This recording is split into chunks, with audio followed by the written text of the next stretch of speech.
I'm here with Mr. Rob Pincus at GMM 3.0, the show and tell day. Show and tell day, which means we successfully pulled off another gunmakers match. Seeing it from the inside, it's way more stressful than I thought it was going to be. There's a lot going on. It's I don't know if it's like stressful as much as it is just interesting from moment to moment, right? I think a lot of people think that it's maybe more structured than it is. And they don't realize that a lot of it's just sort of adapting and overcoming and adjusting, right? There's a lot of Yeah, things that are unpredictable about, building your own gun. yeah, And there's a lot of things that are unpredictable about getting 50 people together on 6 different ranges and getting a bunch of people together who've never worked together before, right? Like even your team has never worked with our team, and our team isn't much of a team. It's a bunch of individuals that come together for an event. So it's fun though. yeah.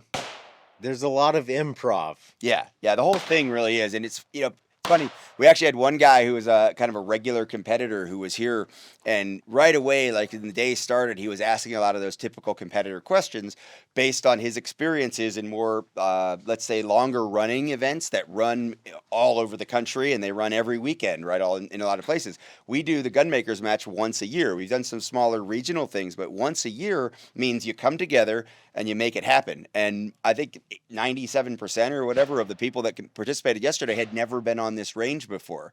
So the idea that we were going to say, oh, it's going to take that bay about 6 minutes per competitor. That's the kind of thing this guy, like, how many? I don't know, man. We'll figure it out. By noon, we knew, okay, it looks like that's about 8 minutes per competitor. That one's about 5. And you start to get a flow. But some people try to over plan. And it's that over planning that really can, I think, get you into trouble. So we don't plan anything more than we need to. For sure. So, how would you say that the competitors felt this year? Do you think they liked the range and I think they like the range a lot. I think this range, Florida is kind of boring. It's a flat and you build a little hill and you got a range. We're on the side of a mountain here in Western Pennsylvania, yeah, right? So there's a lot more it's just more visually interesting. There's more you can do with the ranges. The ranges were different. The first year we were at my old home range, Ancient City Shooting Range, which unfortunately isn't open to the public anymore. That land transferred and that range isn't available. But that's really just a long string of great bays, right? But they're all the same. Then we did the second year. The second year, we kind of improvised at another range in St. Augustine, Florida, and it was an L-shaped bay where we were really trying to do like 4 things in 2 places, and we made it work, and the team did a great job. This is the first year where we've really had different environments to shoot in. So we had a long, narrow bay for one of the rifle stages. We had a bay that was more like a 270 degree with some steel. We had the large bay over there, which allowed for a lot of movement. This bay, we had a lot of different target presentations, but in a relatively narrow field. So being able to play with that from a match director standpoint, coming up with the courses of fire, this was for me the most fun. And what I heard a lot of people say from the competition side was also that this was the most fun for them because they were so different, the courses of fire on different ranges. so one question I have about the course directing bit is what was the decision to create the tannerite target like? So it wasn't technically that's not tannerite. That's actually a Firebird target. Okay. And the idea is they're little Firebird pucks. I don't think I have any right here.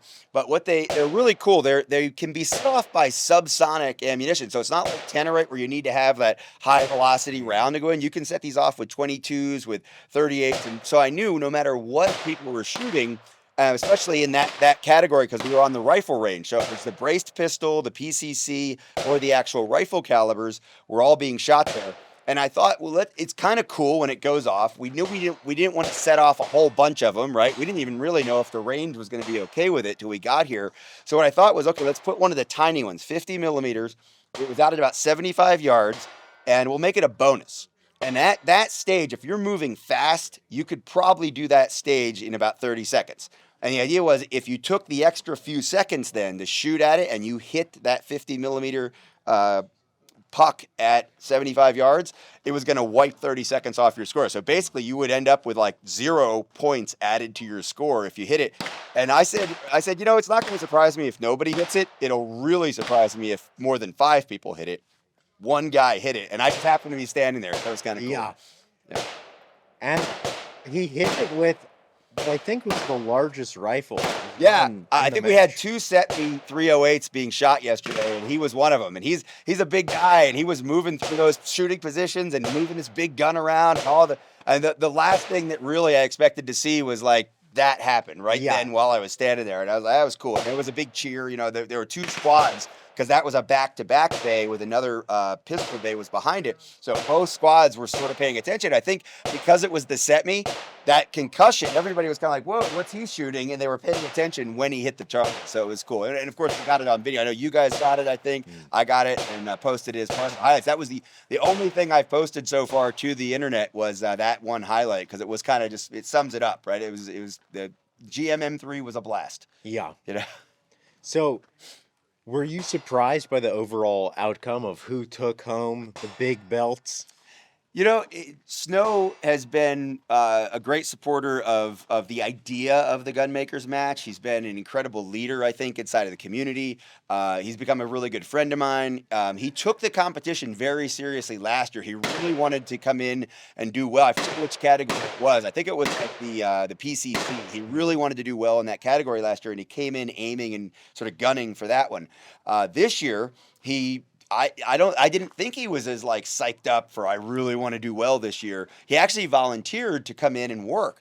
And because we moved from Florida to Pennsylvania, he ended up making a little mini vacation out of it. I think it was like, I don't know exactly there was something else that he and his wife were doing, but he turned it into a vacation.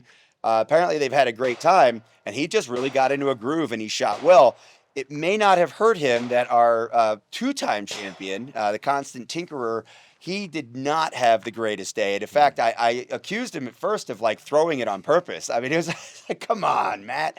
And I was running him through a stage when I gave one of the RSOs a break, and I was running the timer behind him, and he literally tripped. And it was like he fell down and kept the gun in a very safe area, got back up, got back into it, cleared the stage. But, you know, there's a 10-second delay going down and getting back up, and that hurt his score. And that, I think, opened the door for Snow to jump in there. And it's great to see him be acknowledged and be celebrated, not just for his building and for his mentorship and his leadership and the interaction he does to build the community, but also for his shooting. Yeah, 100%. Very cool. He actually was part of the development team. He led the development team for the 3D PD10. So that was another cool thing for me and for him this year was to the very first parts kits that are going out into the public, the build kits. We dropped the file on Friday with DefCAD and then announced that here on Saturday. So that was cool as well. And actually Matt, Constant Tinkerer, he was one of the guys that was, he was like second or third on the prize table and he grabbed one of the kits that was available. So I can't wait to see what he does with that. Yeah. Yeah, that'd be cool. That's something I've been kind of surprised about was, you know, we spoke about at SHOT Show and it sort of slipped my mind, hadn't thought about it much. And then next thing I know, every one of the Out of Battery boys but me is like built in one and talking about carrying. I don't know if it was everybody, but we got to get you involved for sure. Yeah, it was actually, like I said, Snow really put that together. He's just, that's why it's great to see him with that championship belt because he's like a champion for gun making. And I went to him because of the quality of his builds and his insight and his intellect around the way to do it. Because we didn't want to just put out another file, right? It wasn't just going to be the file from the injection molding. It's different, right? So for the additive manufacturing, for the 3D printing, it really did need to be optimized. And he has a brain for that. And then he was the one who said, we got to get Danny involved. And I knew Ethan from some other stuff we had done together. And then, of course, Kron. Living right down the road and being there in Florida and working with him on this match. And, he's another one of the guys. He and Edgar are really the guys that helped this thing happen. I show up on the day of, really, and I'm like, all right, let's do this, this, and this. Stop doing that. Do this over here. But those guys are handling logistics and, Edgar and Guns for Everyone National handles all the registrations. They take in all the money.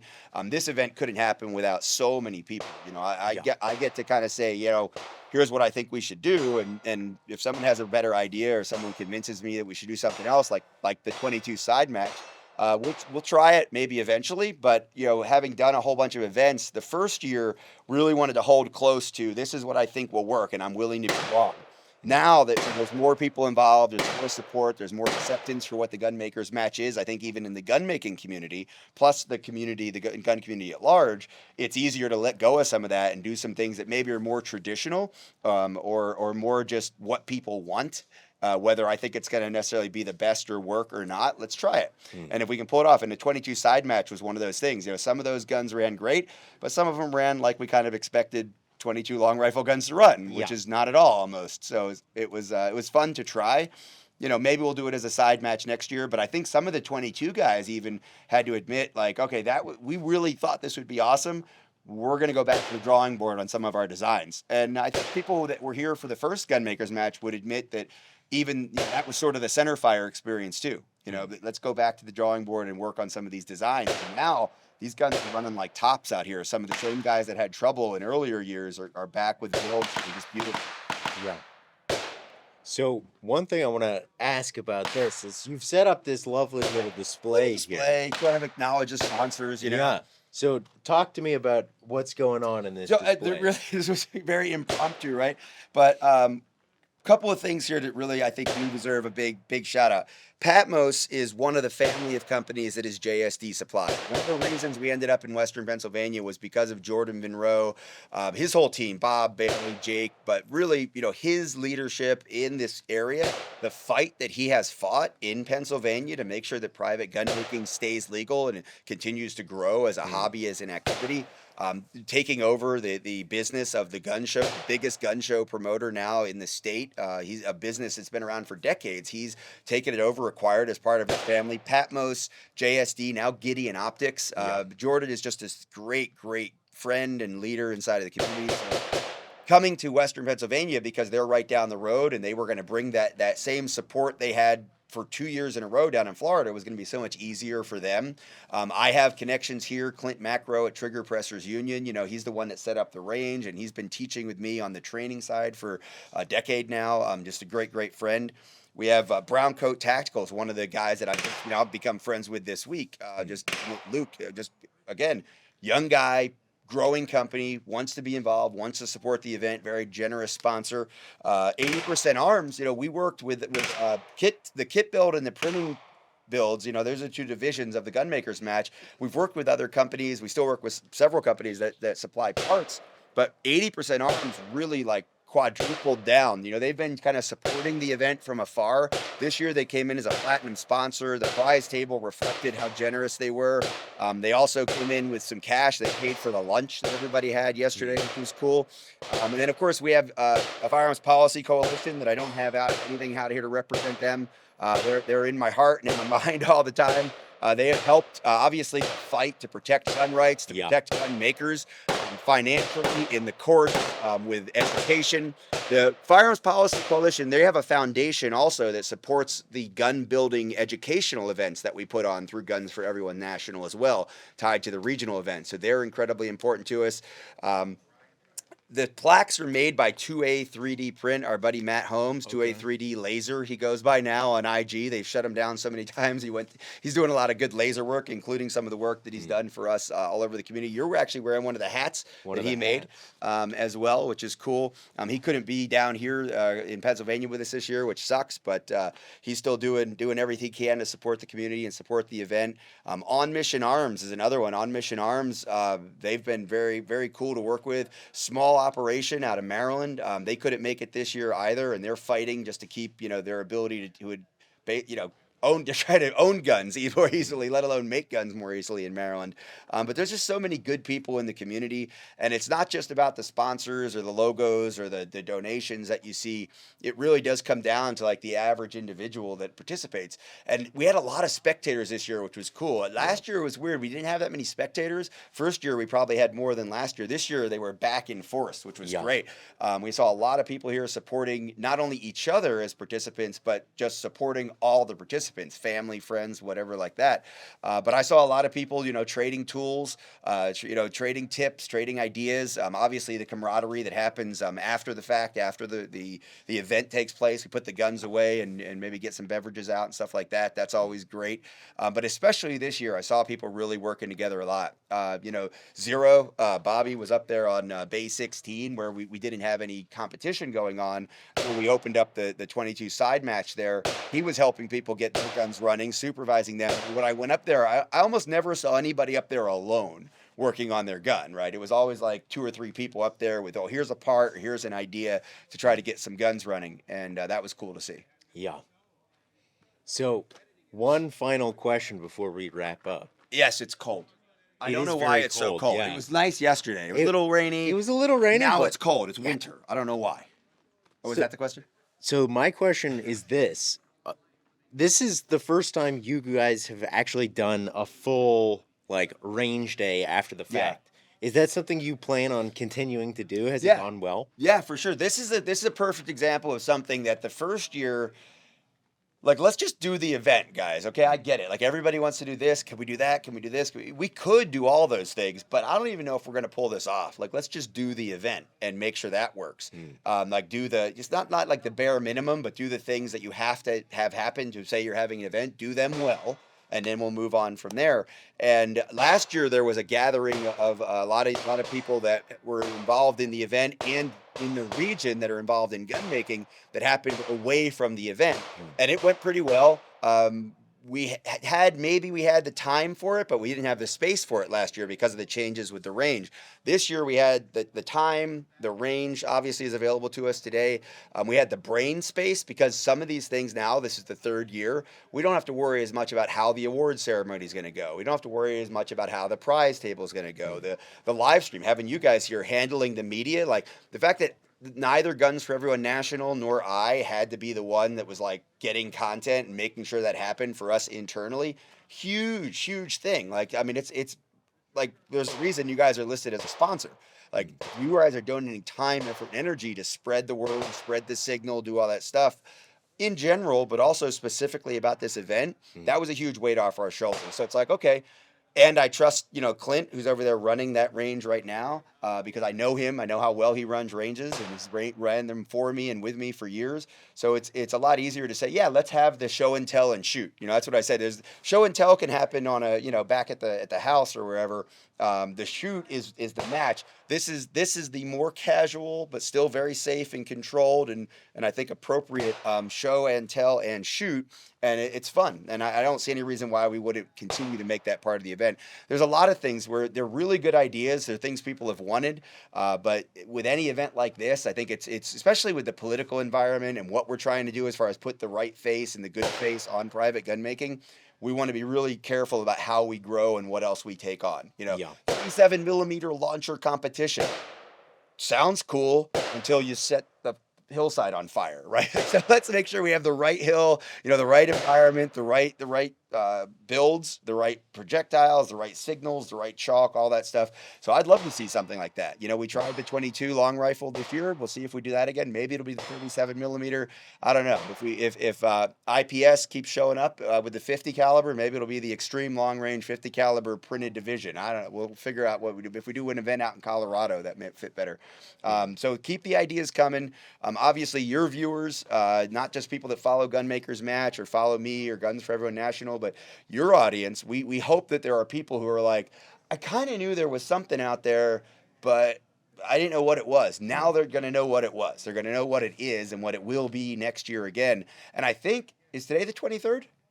Is this the 1 year anniversary? It is the 1 year. Yeah, I saw my post that came up in the stories that I was advertising for your first live premiere for Out of Battery Live. So congratulations on your anniversary, and really appreciate the support and the friendship and everything else, and the guidance and the mentorship that I get from the community. Because my printing skills got better when I bought a more expensive printer, but I'm still like trying to figure it all out on that side, the actual gun building.